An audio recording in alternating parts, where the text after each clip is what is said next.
बादलपुर नाम के गांव में एक अमर नाम का व्यापारी रहता था। अमर अनाज का व्यापार किया करता। अमर बहुत ईमानदार इंसान था। वह हमेशा लोगों की मदद करता, कभी किसी को मना नहीं करता। उसके पास धन की कोई कमी नहीं थी। वह बहुत अच्छी तरह से अपना जीवन व्यतीत कर रहा था। उसके आसपास के दुकान वाले उसे थोड़ा झल्ला करते थे, क्योंकि वह ऊंचे दर्जे का अनाज लेकर आता और कम दामों में बेच देता, जिससे दूसरे दुकानदारों का नुकसान होने लगा था। गांव के सभी लोग अमर के पास ही आते और अमर से ही अनाज खरीद लेते। दरअसल उस गांव में बारिश बहुत कम होती थी, इस कारण कुछ गिने चुने लोगों के पास ही खेती थी। बाकी के लोग मजदूरी करते थे। हे भगवान, तेरी दया से आज मेरे पास सब कुछ है। तेरी कृपा से आज मैं इस गांव में एक अच्छा जीवन जी रहा हूँ। मेरे पास धन की कोई कमी नहीं है। मुझसे जितना बन पड़ता है मैं लोगों की मदद कर देता हूँ। सब तेरा ही दिया हुआ है। इस गांव में बहुत से ऐसे लोग हैं जो खुद से अनाज भी नहीं खरीद सकते। मैं उन्हें बहुत कम दाम में भी अनाज दे देता हूँ। भगवान ऐसी कृपा दृष्टि मुझ पर बनाए रखना कि मैं लोगों की हमेशा सेवा कर सकूं और मदद कर सकूं। इतना बोलकर वह मंदिर से घर की ओर चला जाता है और दूसरे दिन। अरे अमर भैया, आपसे थोड़ा काम था। अरे बोलो बंसी, क्या काम है तुम्हें मुझसे? वह दरअसल भैया बात ये है कि मेरी बेटी की तबीयत बहुत खराब है और उसी चक्कर में बहुत सारा पैसा अस्पताल में खर्च हो गया है। आप तो जानते ही हैं कि मैं जमींदार के यहाँ मजदूरी करता हूँ। थोड़ा बहुत पैसा मिल जाता है, लेकिन वह पैसा इस बार अस्पताल में खर्च हो गया। घर में अनाज खत्म हो गया है। घर में सब भूखे हैं। क्या आप मुझे थोड़ा अनाज उधार दे सकते हो? जैसे ही मेरे पास पैसे आएंगे मैं आपको चुका दूंगा। अरे बंसी, इसमें कौन सी बड़ी बात है? तुम ये बात इतना हिचकिचाते हुए क्यों कह रहे हो? अगर कोई तकलीफ है तो तुम मुझे सीधे बता सकते हो। अभी इसके बाद ऐसे कभी हिचकिचाना मत। जितना भी अनाज लगे मुझसे मांग लेना और पैसे की कोई जल्दी नहीं है। जब तुम्हारे पास आएंगे तब तुम लौटा देना। अमर भैया, आज आप मेरे लिए किसी भगवान से कम नहीं हो। आज आपने मेरी बुरे समय में मदद की है। मैंने दूसरे दुकानदारों से भी अनाज मांगा, पर उन्होंने मुझे धक्के मार के बाहर भगा दिया। किसी ने मेरी परवाह नहीं की। आपका दिल बहुत बड़ा है भैया। भगवान करे आपका व्यापार दिन दुगना चार चौगुना तरक्की करे। आप पर ईश्वर की कृपा हमेशा बनी रहे। आपका बहुत बहुत धन्यवाद भैया। अरे इसमें धन्यवाद की क्या बात है? यह सब तो ईश्वर का दिया हुआ है। धन्यवाद करना है तो ईश्वर का करो। आज उसी की बदौलत मैं तुम्हारी मदद कर पा रहा हूँ, वरना मेरी क्या औकात कि मैं किसी की मदद करूँ। यह सब उसका ही दिया हुआ है। ऐसे ही अमर लोगों की मदद किया करता। उस गांव में एक और बनिए की दुकान थी, जिसका मालिक शांताराम था। शांताराम की दुकान पर ग्राहक बहुत कम हो चुके थे। वह इस वजह से बहुत चिड़चिड़ा हो गया था।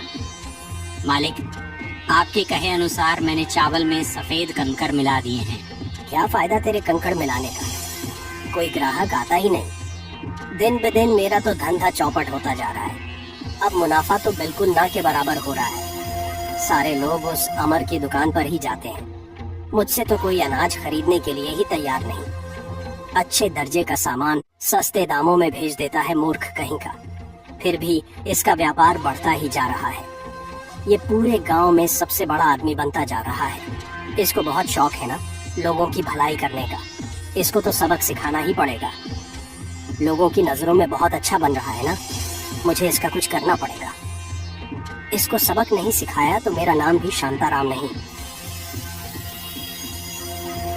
शांताराम अपने पड़ोस के एक दूसरे व्यापारी से मिलता है और बोलता है, शांताराम, आओ आओ, आज कैसे आना हुआ? क्या बताऊं श्यामल दास, मैं बहुत मुसीबत में हूँ। समझ नहीं आ रहा क्या करूँ। मैंने बहुत सोचा, तब जाकर तुम्हारे पास आया हूँ। सिर्फ तुम ही हो जो मेरी मदद कर सकते हो। अरे शांताराम, बोलो क्या बात है और मैं तुम्हारी कैसे मदद कर सकता हूँ? दरअसल हमारे गांव में अमर नाम का एक व्यापारी है जो अच्छे और मुझे दर्जे का अनाज लेकर आता है और गांव के लोगों में कम दामों में बांट देता है। उसकी वजह से मेरा धंधा चौपट होता जा रहा है और अब मेरी दुकान पर कोई आता भी नहीं। उसने तो मेरा जीना मुश्किल कर दिया है। अगर ऐसा ही चलता रहा तो मैं एक दिन रास्ते पर आ जाऊंगा, इसीलिए मैं तुमसे मदद मांगने आया हूँ। पर शांताराम, इसमें मैं क्या कर सकता हूँ? शांताराम श्यामल दास को सारी योजना बताता है।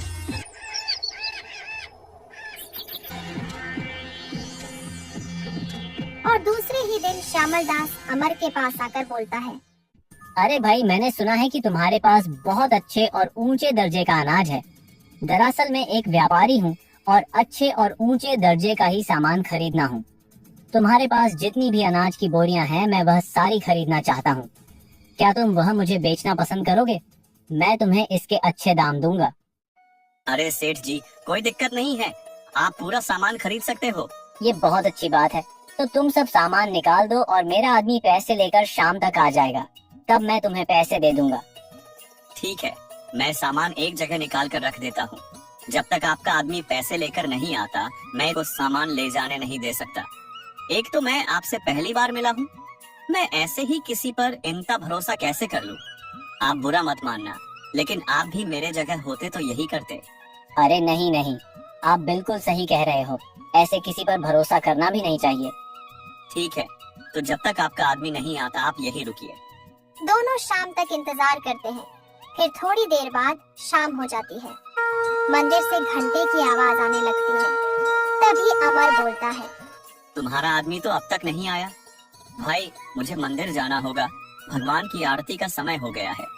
मैं भी चलता हूँ तुम्हारे साथ। इतना बड़ा सौदा कर रहे हैं, भगवान का आशीर्वाद भी मिल जाएगा। अच्छा ठीक है, चलो। रामू, तुम सामान का ध्यान रखना, अब ये इनकी अमानत है। यह सामान को छोड़कर कहीं मत जाना।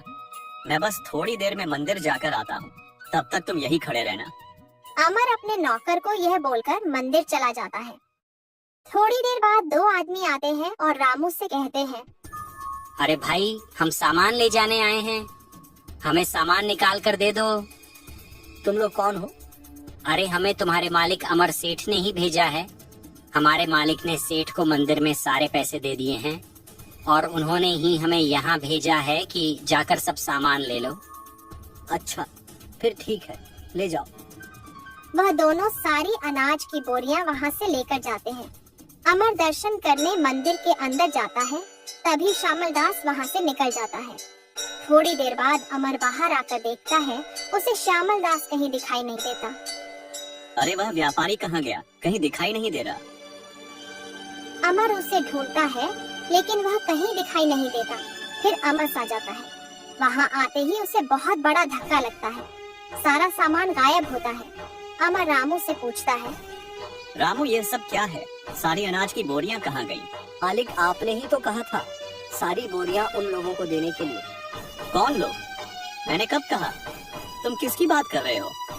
आपके मंदिर जाने के बाद यहाँ दोनों आए थे। उन्होंने कहा कि आपको आपके पैसे मिल चुके हैं और आपने ही तो उसे व्यापारी से सौदा किया था। उन्होंने कहा कि आपने ही बोरियां लेने के लिए भेजा है, इसलिए मैंने उन्हें ले जाने दिया।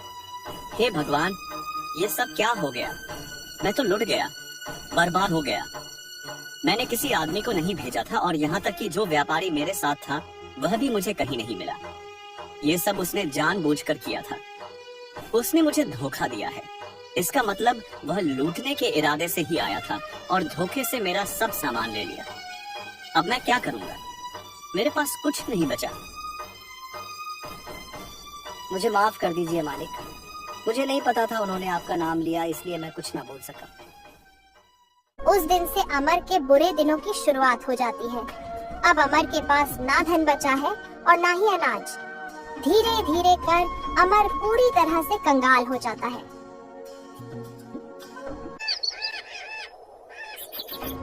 एक दिन अमर शांताराम के दुकान पर जाता है। शांताराम जी, मुझे कुछ अनाज चाहिए था, लेकिन फिलहाल मेरे पास पैसे नहीं है। आप उधारी पर थोड़ा अनाज दे दोगे तो आपकी बड़ी मेहरबानी होगी। जैसे ही मेरे पास पैसे आएंगे, मैं चुका दूंगा। अब आया ना ऊंट पहाड़ के नीचे, और कर लो लोगों की सेवा। और लोगों की मदद करने का बहुत शौक था ना तुम्हें उसका ही यह सिला मिल रहा है। व्यापार करना तो आता नहीं और बड़े आए व्यापार करने। अब पता चला, मैंने सुना है कि तुम्हें किसी ने बुरी तरह से ठग लिया है। तुम भी कितने बड़े बेवकूफ हो। व्यापार करना तुम जैसे बेवकूफ की बस की बात नहीं है। छोटा मोटा कुछ काम करते तो ये सब नहीं होता, लेकिन नहीं, तुम्हें तो बड़ा शौक चढ़ा था लोगों की नजर में महान बनने का। लो, अब बन लो महान। और हाँ, मैंने उधार देना बंद कर दिया है। अगर अनाज चाहिए तो जाओ, पहले पैसे लेकर आओ, फिर तुम्हें अनाज मिलेगा। शांताराम अमर को बहुत खरी खोटी सुनाता है। अमर निराश होकर वहाँ से लौट जाता है। अमर गांव के दूसरे लोगों से भी मदद मांगता है, लेकिन कोई उसकी मदद नहीं करता।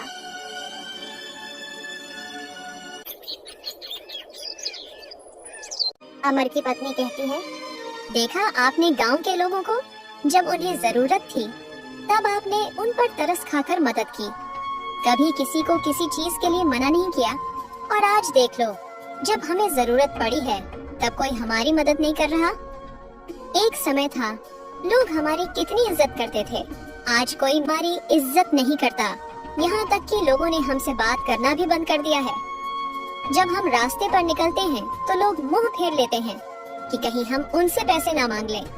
तुम चिंता मत करो ममता, मुझे ईश्वर पर बड़ा भरोसा है, सब ठीक हो जाएगा। शायद मुझसे कोई गलती हो गई होगी, मेरे ही कोई कर्म खराब रहे होंगे, इसलिए मुझे आज यह सजा मिल रही है। अगर दिन के बाद रात आती है तो रात के बाद सुबह भी आती है, और वह सुबह हमारी जिंदगी में जरूर आएगी। तुम चिंता मत करो, बस सब्र रखो, सब ठीक हो जाएगा। मैं कल ही काम की तलाश में गांव में निकल पड़ता हूँ, देखता हूँ कहीं कोई काम मिल जाए तो कर लूंगा। यही सोचकर अमर काम की तलाश में निकल जाता है। उसी के गांव में एक धनवान आदमी घनश्याम के पास जाता है। घनश्याम भी अमर की तरक्की से जलने वालों में से एक था। वह अब अमर का मजाक उड़ाने में कोई कमी नहीं रखता। अरे अमर, सच में तुम्हारी हालत क्या से क्या हो गई। एक समय था जब तुम गांव के सबसे अमीर आदमी में गिने जाते थे, यहाँ तक कि तुम मुझसे भी कई अमीर थे। लेकिन आज देखो, तुम्हें मेरे यहाँ ही काम मांगने की जरूरत पड़ गई। किस्मत का खेल भी कितना निराला होता है ना। अमर को यह सुन बहुत बुरा लगता है। वह घनश्याम से कहता है, घनश्याम जी, जिसने किस्मत बिगाड़ी है वही संवारेगा। मुझे मेरे ईश्वर पर पूरा भरोसा है। आज भले ही मुझ पर बुरा समय हो, लेकिन कल मेरा भी अच्छा समय जरूर आएगा। वह जिंदगी ही क्या जिसमें सिर्फ सुख ही सुख हो। अगर दुख ना आए तो सुख की कीमत भी इंसान को पता नहीं चलती। दुख के बाद सुख और सुख के बाद दुख, यह तो आते जाते रहते हैं। मुझे इस बात का कोई दुख नहीं। मैं सिर्फ अपने कर्मों पर भरोसा करने वाला आदमी हूँ, और मुझे अपने कर्मों पर और ईश्वर पर पूरा भरोसा है कि यह दिन भी चले जाएंगे और फिर से मेरे अच्छे दिन आ जाएंगे। आप बस इतना बता दीजिए कि मेरे लायक आपके पास कोई काम है या नहीं। बड़े हिम्मतवान आदमी हो यार, इतना सब कुछ होने के बाद भी तुम्हें उम्मीद है। खैर, कोई नहीं। वैसे मुझे एक नौकर की जरूरत थी। तुम सही समय पर आए हो। तुम्हारी किस्मत अच्छी है जो मैं तुम्हें मेरे घर पर नौकर रख रहा हूँ। छोटे मोटे काम रहते हैं, मेरी भैंसों का गोबर साफ करना, बकरियां चराना और घर के भी छोटे मोटे कामों में हाथ बटा देना, वह तुम कर सकते हो। बदले में मैं तुम्हें महीने के 300 रुपए तनख्वाह भी दूंगा। घनश्याम जी, केवल 300 रुपये तनख्वाह? भला 300 रुपये में मेरा घर कैसे चलेगा? मेरे बारे में भी कुछ सोचिए। अमर, तुम भूल रहे हो, तुम अब कोई व्यापारी नहीं रहे। अब तुम्हारी औकात केवल 300 रुपए की ही है। तुम कहीं के राजा नहीं हो जो मैं तुम्हें ज्यादा तनख्वाह दूं। अपनी हालत तो देखो, मैं तुम्हारी औकात के हिसाब से ही तुम्हारी तनख्वाह दे रहा हूँ। तुम्हारी जगह कोई और होता तो मैं उसे 200 रुपए ही देता। फिर भी मैंने तो तुम्हें 200 रुपए ही दिए। 300 कहाँ है, और वह भी तुम्हें कम लग रहे हैं तो ठीक है, मत करो काम। मुझे लोगों की कोई कमी नहीं है, मैं किसी और को रख लूंगा। अमर मरता क्या न करता, वह 300 रुपए तनख्वाह हमें मान जाता है और वही काम करने लगता है। कुछ दिन बीत जाते हैं। एक दिन घनश्याम अमर को बुलाकर कहता है, अमर, इसमें कुछ पैसे हैं जो दूसरे गांव के एक सेठ को देने हैं। तुम यह पैसे उन सेठ तक पहुंचा दो, और याद रखना, यह काम बहुत सावधानी से करना। अगर कोई भी भूल हुई तो मुझसे बुरा कोई नहीं होगा। मेरा भरोसेमंद आदमी यहाँ नहीं है, इसलिए मैं यह काम तुम्हें सौंप रहा हूँ, क्योंकि तुम नेक और शरीफ हो। मैं तुम पर भरोसा कर सकता हूँ। कोई भी लापरवाही मत करना। ठीक है घनश्याम जी, आप निश्चिंत रहिए, मैं देकर कर आता हूँ। अमर वह पैसों की पोटली लेकर निकल पड़ता है। सेठ का गांव बहुत दूर होता है। अमर चलते चलते बहुत थक जाता है और एक पेड़ के नीचे रुक जाता है। थोड़ी देर आराम कर लेता हूँ, मेरे पर बहुत दर्द करने लगे हैं, अब तो मुझे चला भी नहीं जा रहा। थोड़ी देर आराम करूंगा तो अच्छा लगेगा। अमर थोड़ी देर आराम करने के लिए लेट जाता है, लेकिन उसकी आंख लग जाती है। थोड़ी देर बाद जब अमर उठना है, हे भगवान, मेरी आंखों कैसे लग गई, मुझे तो पता ही नहीं चला। और पोटली, हे भगवान, मेरी पैसे की पोटली कहाँ गई? कहीं किसी ने चुरा तो नहीं ली? यह मैंने क्या कर दिया? ये मुझे कैसी गलती हो गई? घनश्याम तो मुझे जिंदा नहीं छोड़ेगा, अब मैं उसे क्या जवाब दूंगा? वह तो मुझे मार ही डालेगा। गलती मेरी ही है, उसने तो मुझ पर भरोसा करके मुझे यह काम दिया था, और मैंने क्या किया? मेरी मति मारी गई थी जो मैं यहाँ आराम करने रुक गया। मेरी किस्मत ही खराब है, पता नहीं मेरी जिंदगी से यह सारी मुसीबतें कब जाएगी। एक के बाद एक समस्या आती ही जा रही है, क्या करूं? अब मुझे तो वापस लौटना ही पड़ेगा। कुछ भी हो, मुझे घनश्याम का सामना करना ही पड़ेगा। अमर बहुत चिंतित होकर वापस लौट जाता है। घनश्याम उसे देखकर बोलता है, अरे ये क्या, तुम इतनी जल्दी वापस कैसे आ गए? घनश्याम जी, दरअसल मैं सेठ के गांव तक गया ही नहीं। क्या बोल रहे हो? फिर तुम इतनी देर तक कहाँ थे? और मेरे पैसों की पोटली कहाँ है? अमर डरते डरते घनश्याम को सारी सच्चाई बताता है। घनश्याम को बहुत गुस्सा आता है। वह गुस्से से अमर को कहता है, ये तुम क्या बके जा रहे हो? तुम इतनी बड़ी लापरवाही कैसे कर सकते हो? वह सब में कुछ नहीं जानता। तुमने बहुत बड़ी गलती की है, उसकी कीमत तुम्हें ही चुकानी पड़ेगी। उसमें पूरे 5,000 थे, अब वो 5,000 तुम मुझे दोगे। मुझे अभी की अभी मेरे पैसे वापस करो। घनश्याम जी, मैं इतने पैसे कहाँ से लाऊंगा? आप तो मेरी हालत जानते हो, मैं तो आपके यहाँ 300 रुपए महीने से काम कर रहा हूँ। इतनी बड़ी रकम मैं कैसे झूठा पाऊंगा? मेरे पास अभी इतने पैसे नहीं हैं, लेकिन मैं आपसे वादा करता हूँ, जब भी मेरे पास पैसे आएंगे मैं आपको चुका दूंगा। मुझे माफ कर दीजिए घनश्याम जी। तुझे माफ कर दूं? बिल्कुल भी नहीं। एहसान फरामोश। मैंने तुझ पर एहसान करके तुझे काम पर रखा और तूने मेरे साथ यह किया। इतना बड़ा नुकसान। मुझे मेरे पैसे अभी के अभी चाहिए। घनश्याम जी, आप चाहे मुझे मार ही क्यों न डालो, लेकिन मेरे पास आपको इतने पैसे नहीं मिलेंगे। मैं सच कह रहा हूँ, मेरे पास इतने पैसे नहीं हैं। मुझ पर दया करो, मुझे माफ कर दो। मुझे थोड़ा समय दे दीजिए घनश्याम जी, मैं पाई पाई करके आपके सारे पैसे लौटा दूंगा। देख अमर, एक तो तू मेरे सारे पैसे मुझे अभी के अभी लौटा दे, वरना तुझे जिंदगी पर मेरे यहाँ गुलाम बनकर रहना पड़ेगा। अमर सोच में पड़ जाता है। मेरे पास तो इतने पैसे बिल्कुल भी नहीं। जैसे तैसे तो मैं मेरे घर का गुजारा कर रहा था। अगर ईश्वर यही चाहता है कि मैं इसके गुलामी करूं तो यही सही। ठीक है घनश्याम जी, मैं जिंदगी भर आपका गुलाम बनने के लिए तैयार हूँ। उस दिन के बाद अमर घनश्याम के यहाँ गुलाम की तरह काम करने लगता है। अमर पूरी निष्ठा से घनश्याम के घर का सारा काम, खेत का भी काम सब करता है। ऐसे ही 1 साल बीत जाते हैं। एक दिन घनश्याम सोचता है, मैं अमर को कुछ भी काम कहता हूँ तो वह हमेशा अपनी पूरी ईमानदारी और निष्ठा से करता है। उसने आज तक कभी कोई शिकायत नहीं की, कभी किसी काम के लिए मना नहीं किया। मैं उससे सारे काम करवाता हूँ, फिर भी वह बिना कुछ बोले सारे काम करता है। मुझे लगता है उस दिन अमर की कोई गलती नहीं थी। मुझे लगता है वह पैसे वाकई में चोरी हो गए होंगे। अगर अमर ने वो पैसे लिए होते तो आज इतने दिनों तक वह मेरे यहाँ काम नहीं करता। मुझे लगता है मुझे उसे आजाद कर देना चाहिए। घनश्याम का मन पिघल जाता है। वह एक दिन अमर को बुलाकर कहता है, सुनो अमर, मैं तुम्हें आपसे आजाद कर रहा हूँ। तुम्हें मेरे यहाँ काम करने की कोई जरूरत नहीं है। जब तुम्हारे पास पैसे आ जाएंगे तब तुम मेरे पैसे लौटा देना। अब तुम यहाँ से जा सकते हो। यह बात सुनकर अमर बहुत खुश हो जाता है। उनका धन्यवाद करके खुशी खुशी अपने घर जाता है और अपनी पत्नी से कहता है, ममता, आज मुझे घनश्याम जी ने आजाद कर दिया है। अब मुझे उनकी गुलामी करने की कोई जरूरत नहीं। ममता, अब मैं अपने लिए कोई और काम देख सकता हूँ। अब हमारे भी अच्छे दिन आ सकते हैं। अब चिंता की कोई बात नहीं। ममता, आखिरकार ईश्वर ने हमारी तरफ देख लिया। और हाँ ममता, मुझे नहीं लगता इस गांव में कोई काम मिल सकता है। मुझे इसके लिए बाहर ही जाना पड़ेगा।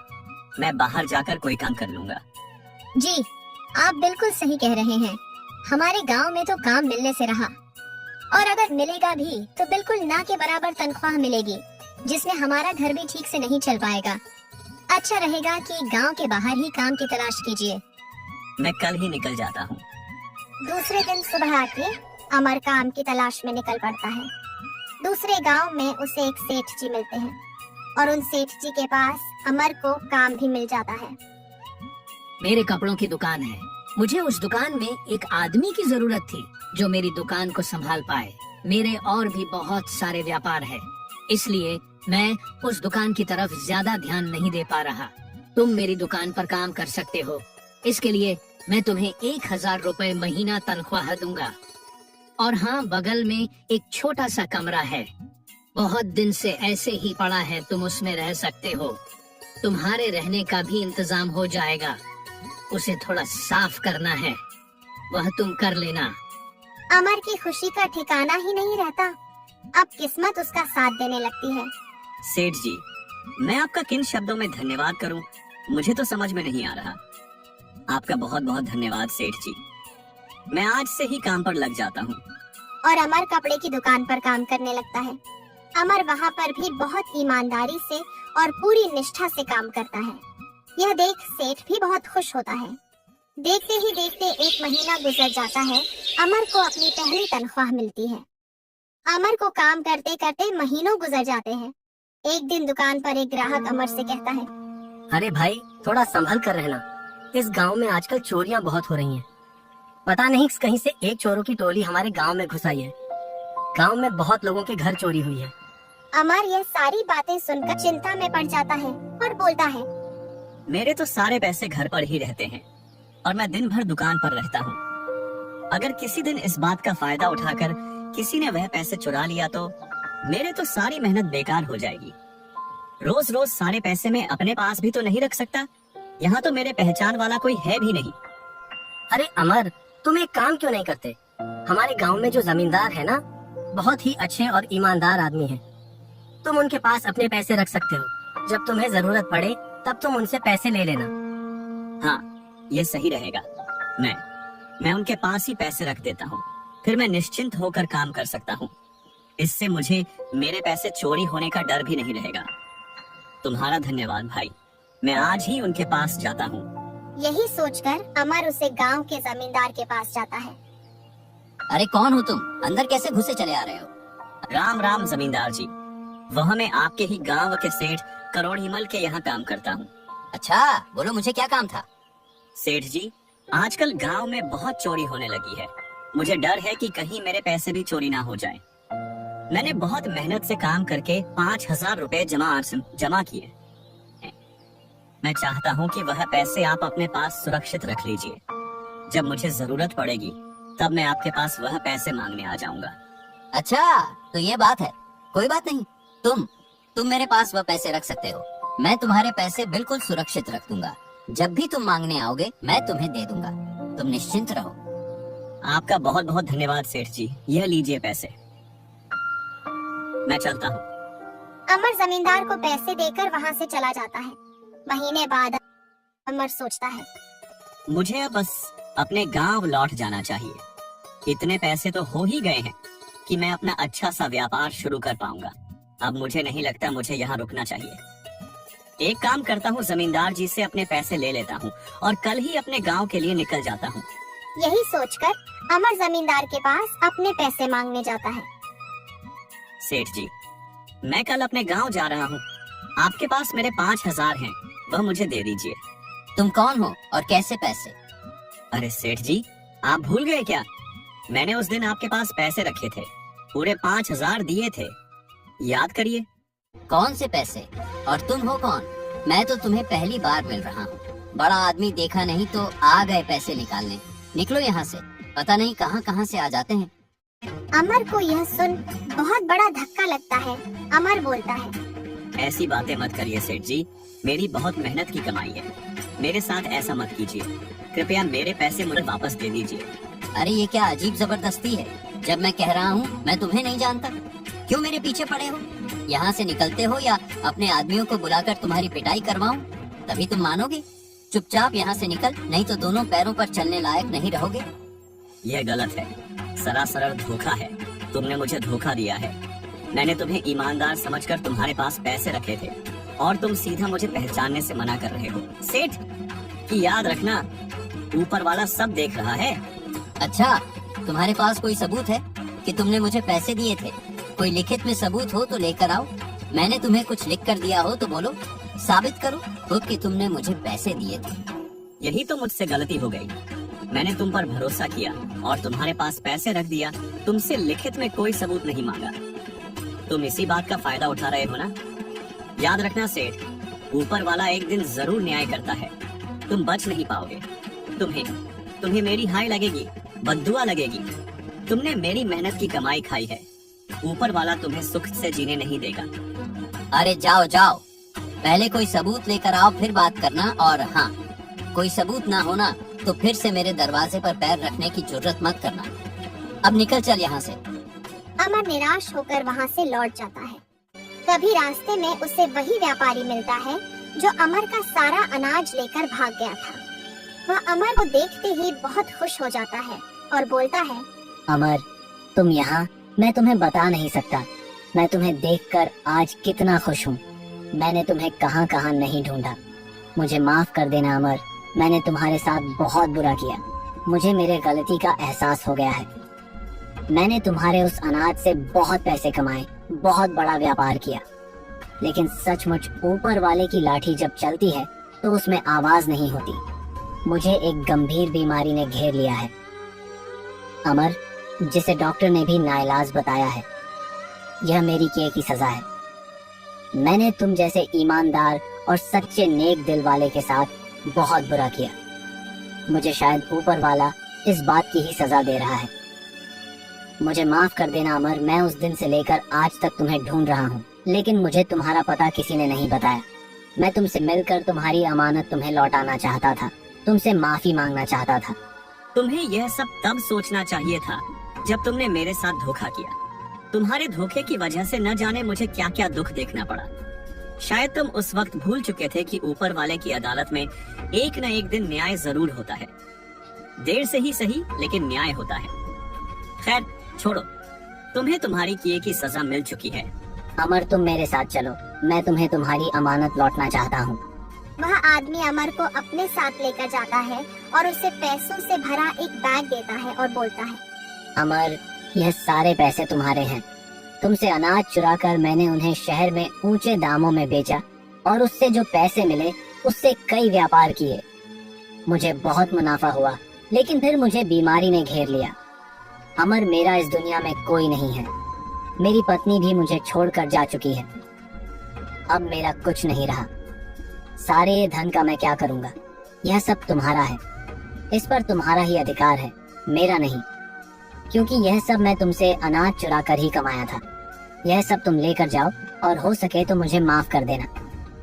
श्यामल दास, देर से ही सही, लेकिन तुम्हें अपनी गलती का एहसास तो हुआ, यही काफी है। और तुम चिंता मत करो, ऊपर वाले पर सब छोड़ दो। अगर उन्होंने चाहा तो तुम्हारी बीमारी पूरी तरह से ठीक हो जाएगी। अमर, सच में तुम दिल के बहुत साफ और अच्छे हो। वैसे अमर, तुम इस गांव में क्या कर रहे थे? अमर उसे सारी बातें बताता है। फिर श्यामल दास कहता है, उस सेठ को अपने किए की सजा जरूर मिलनी चाहिए। उसने भी वही गलती की है जो मैंने की थी। अमर, मैं तुम्हारी मेहनत की कमाई ऐसे जाने नहीं दूंगा, तुम चिंता मत करो। मैं उससे तुम्हारे सारे पैसे लेकर रहूंगा। मुझे एक मौका दो अमर, कि मैं अपने गलती को सुधार सकूं और उस सेठ को भी सबक सिखा सकूं।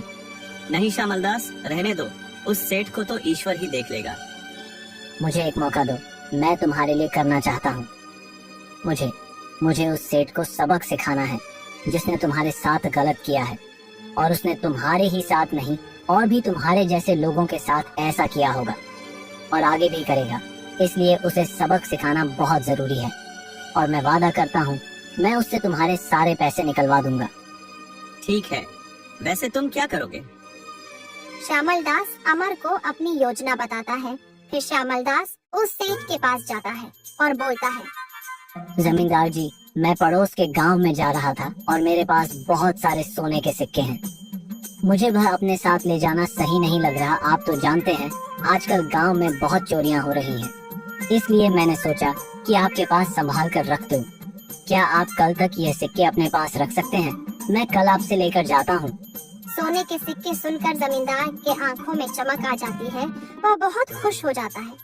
हाँ हाँ, क्यों नहीं, बिल्कुल तुम मेरे पास रख सकते हो, मैं संभाल कर रख दूंगा। तुम जब आओगे तब मैं तुम्हें दे दूंगा। तभी वहाँ पर अमर आ जाता है। अमर को देखते ही जमींदार के होश उड़ जाते हैं। जमींदार सोचता है, अरे इस अमर को भी अभी आना था, ये अपने पैसे मांगने फिर से आ गया। अगर इनके सामने अमर पैसे मांगेगा तो मेरी सच्चाई सामने आ जाएगी और ये आदमी मेरे पास सोने के सिक्के कभी नहीं रखेगा। मुझे इसके पैसे लौटाने होंगे, नहीं तो सोने के सिक्के हाथ से जाएंगे। अरे अमर, मैं तुम्हारा ही इंतजार कर रहा था। मुझे माफ कर देना, और मैं कल तुम्हें पहचान ही नहीं पाया। पता नहीं मुझे क्या हो गया था, शायद चल ठीक से सोया नहीं, इसीलिए ऐसा हुआ होगा। तुम जरा रुको, मैं तुम्हारे पैसे अभी ला कर देता हूँ। और वह सेठ अमर को उसके सारे पैसे लौटा देता है और फिर अमर चुपचाप वहाँ से चला जाता है। और श्यामल दास का एक आदमी वहाँ पर आकर श्यामल दास से बोलता है, अरे सेठ जी, आप जिसके पास जा रहे थे ना, वह काम आज नहीं हो पाएगा। तो सेठ जी तो कहीं बाहर गए हुए हैं, आपको कहीं जाने की कोई जरूरत नहीं, वापस चलिए। अच्छा, फिर तो मुझे वापस ही लौटना पड़ेगा। जमींदार जी, मैं चलता हूँ। अब मुझे ये सिक्के आपके पास रखने की कोई जरूरत नहीं है। ऐसा बोलकर श्यामल दास वहाँ से चला जाता है। जमींदार सोचता है, हे भगवान, यह क्या हो गया? सोने के सिक्के भी हाथ से गए और 5,000 रुपए भी गए। सोने के सिक्के के लालच में मैंने उस अमर के 5,000 रुपए भी लौटा दिए। फिर अमर खुशी खुशी श्यामल दास का धन्यवाद कहकर वहाँ से अपने गांव की ओर चल देता है और घर जाकर ममता को सारी बातें बताता है। ममता भी इतना सारा धन देखकर बहुत खुश हो जाती है। एक बार फिर से अमर गांव में बहुत बड़ा व्यापार करने लगता है और गांव में सबसे धनी आदमी बन जाता है।